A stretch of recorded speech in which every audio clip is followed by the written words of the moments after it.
xa inganixelela uThixo kulonyaka athi ngoFebruary kulonyaka uzayo intshaba zakho sizaba sisitulo senyawo zakho, andixelele soze ndizihlambe inyawo zami wonke lo nyaka.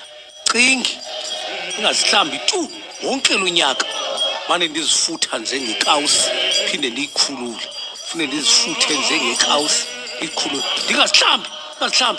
Ndifuna xa ndizibeke apha empumlweni inyawo zami itsarhu into kaThixo, ndithi ya anditshilo inyawo zami sizaba sisitulo, inyawo zami nizaba sisitulo nina senyawo zami.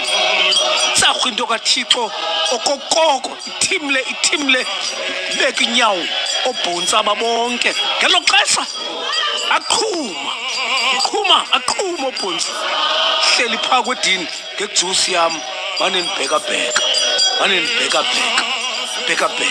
Ndithi yintoni? Qamelisa inyawo ezi, awuyazi buyintoni?